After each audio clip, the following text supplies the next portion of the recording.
Hello everyone and welcome to Robin's Cruise Show, episode 2.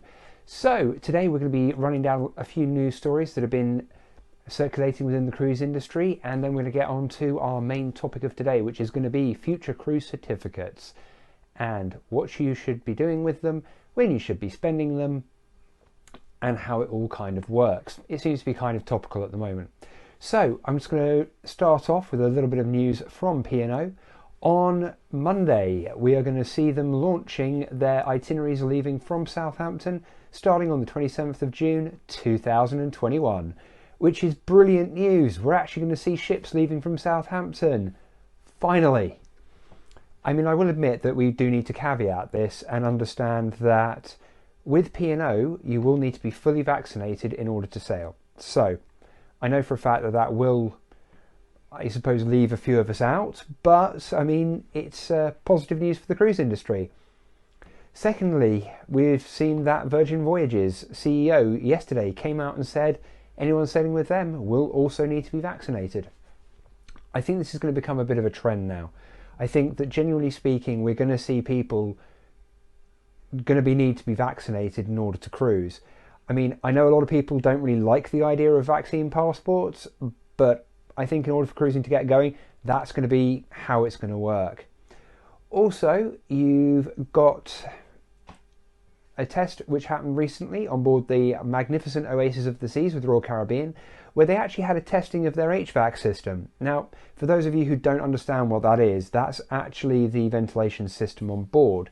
So when you're cruising and you're milling around all over the ship, especially in the interior areas, there is actually an air conditioning system which is actually pulling fresh air from the outside and popping it all the way through the ship. Now, they actually had that tested recently along with their brand new filter system, and apparently it was exactly like breathing fresh air. So yeah, we've got some really positive news at the moment. Just coming back on the whole P&O thing, they're actually going to be starting their itineraries on the 27th of June 2021, and that's going to be with the Britannia. They're going to be doing circulating the British Isles cruise, as is, so it's going to be all out of Southampton. It's all going to be 7 days, and it will just be around ports of call in the United Kingdom, which, if I'm being honest with you, is just a great way of getting cruising going. Also, Viking has announced today that they're going to be throwing their lot in and cruising out of Southampton as well. Interesting one with them, actually. They are the only cruise line who did not uncrew their ships. So every other cruise line out there, they actually reduced the number of crew down to just a maintenance crew, whereas Viking kept their ships fully staffed. I mean, I think personally that's brilliant. It means they'll be way ahead of the curve when it comes to actually getting going again. I mean, the thing is, they say the 27th of June. We're hoping that's going to be the case. And in accordance with how the government has laid out us unlocking in the UK, I feel like that's going to be a thing. Well, on the bright side, it just means cruising is starting again, finally. So, coming back to the main topic that I mentioned at the start of the show, future cruise certificates. Now, everyone's probably got one. I know that I do. I know that a lot of people probably who are watching this do. Talking of which, guys, just a quick note, please like, subscribe, and leave a comment below. So yeah, let's have a conversation about some of the topics I'm talking about today. So yeah, with all the cancellations, everyone's got future cruise certificates to use. Now, different companies have gone about using them and issuing them in different ways. Most cruise companies, like P&O, Cunard, Princess, they actually tie the future cruise certificates to your past passenger numbers. People like Norwegian, they are coupons on your account which you can then use.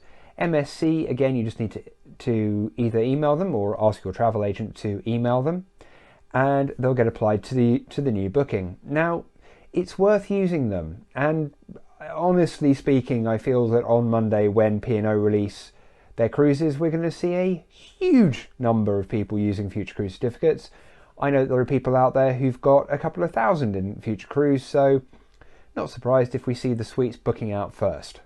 Everyone with future cruise certificates going, well, actually, to be fair, my future cruise certificates cover my entire cruise. Let's have a free one and let's do it in style in a suite. I mean, hell, I'd do that. But no, A lot of people are a bit frustrated though with future cruise certificates, because there have been instances where people have paid deposits, and then because the cruise has been cancelled before the actual final balance due date of the holiday, it means that they've only actually then got future cruise certificates based on the deposit. Now, honestly, they're a great thing. However, we have seen a little bit of controversy with them. Princess, for example, did have a "we will match the cruise from 2021 to 2022. Not strictly true. They actually said that you can match to the same cruise, but if it's not the exact date, then they won't price match. Also, they've also restricted the number of dates whereby the price match is actually being honoured. I found this out when I was doing this for a client. Also, guys, just to put this one in perspective, that I am a travel agent myself. I do work for an independent cruise company here in the UK, the name of which I'm not going to divulge, mainly from the point of view that it means that I can't be objective in my videos. Anyway, if anyone's got any questions about future cruise certificates, I can give you some advice from a British travel agent point of view. Likewise, if you want to have a chat with me about what we've been discussing in the episode, please like and subscribe. Thanks very much for watching. Robin, out.